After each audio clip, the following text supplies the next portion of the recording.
Donc, comme quoi, les conséquences de l'alcool sont nombreuses.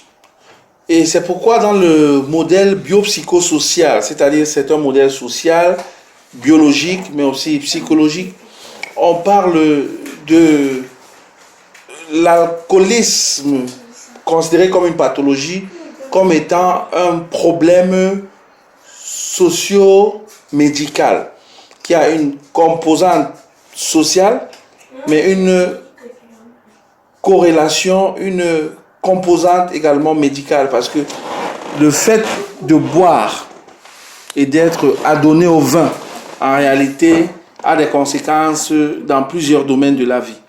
Maintenant, ce qu'il faudrait aussi savoir, c'est que la quantité de vin autorisée est en réalité de 12 grammes.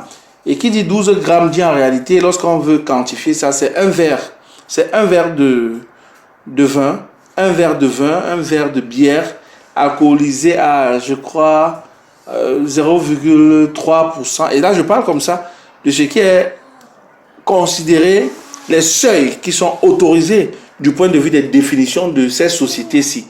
Par contre, on ne peut pas, en tant que citoyen du royaume, seulement calquer notre façon de vivre sur ce que les sociétés définissent. Ça veut dire que si dans une société, on admet communément que le taux, c'est-à-dire que être alcoolique, c'est boire au-delà de 100 grammes. Donc, tant que tu n'as pas atteint 100 grammes d'alcool dans ton corps, tu n'as pas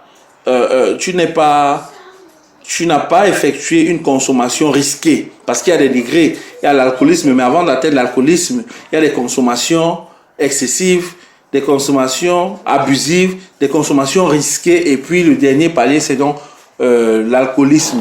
On dit que quelqu'un est alcoolique. Lorsque il perd, il y a 6 critères majeurs. Il perd le contrôle. Il ne peut pas dire je bois quand je veux, j'arrête quand je veux.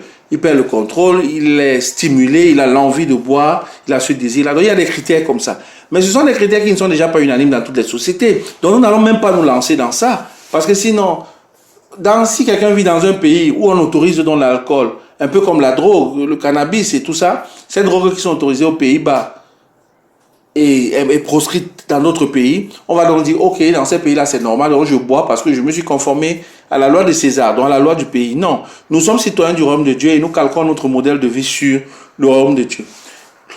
Je dirais de façon péremptoire que le vin n'est pas indispensable, il n'est même pas nécessaire. Maintenant, pour des cas d'exception, ça peut arriver. Il peut arriver lors d'une fête, je dirais, en famille, lors d'une occasion heureuse, lors d'un moment de gaieté, que des personnes décident de boire peut-être du champagne, qui peut-être sera alcoolisé. D'autres décident de boire un peu de vin blanc ou de vin rouge. Ça dépend.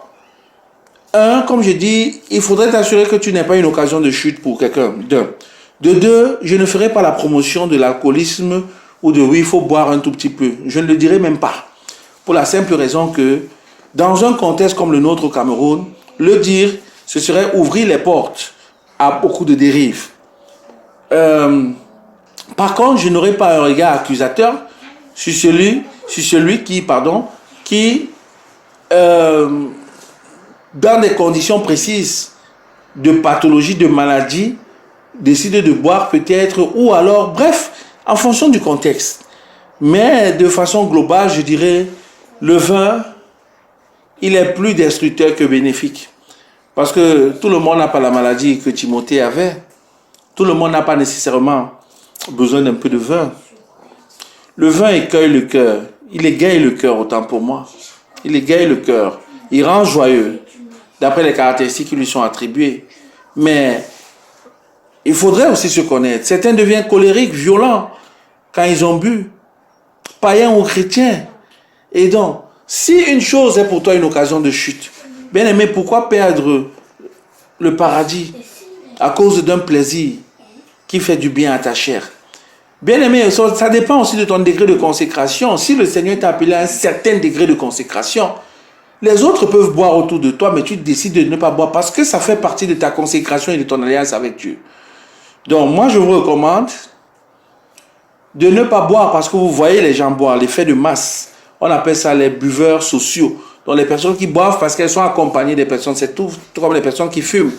Et de la même manière, je vous dirais, le débat est ouvert. Personne ne sera jamais... C'est pas important ce que les gens pensent de vous. Mais si vous vous retrouvez déjà assis dans un bar en train de couper une, comme on dit communément chez nous, si lorsque quelqu'un arrive chez vous, ou bien lorsque vous parlez à quelqu'un, le premier réflexe c'est de dire, est-ce qu'il n'y a pas une? On peut aussi vous donner du thé, on peut aussi vous donner de l'eau. Donc si c'est toujours le réflexe orienté vers l'alcool et tout ça, c'est devenu un effet de mode, c'est problématique.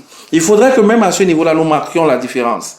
Moi, pour la petite histoire, chaque fois que je me suis retrouvé dans des milieux a priori peu recommandables, mais que je m'y suis retrouvé, comme Jésus se retrouvait en compagnie des païens, et je l'assume pleinement, chaque fois que je me suis retrouvé dans ces milieux, pour une raison ou pour une autre, j'ai toujours au moins utilisé ce moment-là pour être un message et un témoignage pour ceux qui m'entourent. Parce que je me dis, ah, peut-être ils se diront, mais est-ce qu'il est même normal? Gars, mais bois la bière, mais tu bois la bière, mais qu'est-ce qu'il a comme problème? Une fois, deux fois, quand les gens voient que tu es ferme dans ta position, et à un moment donné, ils se posent des questions, et ça peut être un message pour eux. C'est peut-être comme ça que tu peux les gagner. Par contre, si tu fais ça devant les gens, et quand tu es seul, tu finis tout un cassé, bien aimé, on ne trompe pas Dieu, on peut se tromper soi-même, ou on peut tromper les autres une partie du temps, mais on ne pourra pas les tromper tout le temps. Donc, comme quoi, cette question-là, je la laisse à l'appréciation du Saint-Esprit dans ta vie. Dis-toi que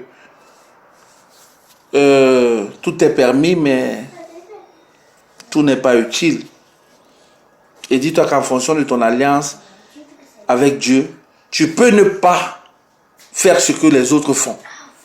Voilà, maintenant si tu as des problèmes particuliers avec l'alcool, tu sais que j'aime le goût de l'alcool, contacte-moi en privé et nous allons faire un travail là-dessus pour que le Seigneur t'en délivre, t'affranchisse et fasse de toi une nouvelle voie, un témoignage dans ce sens-là.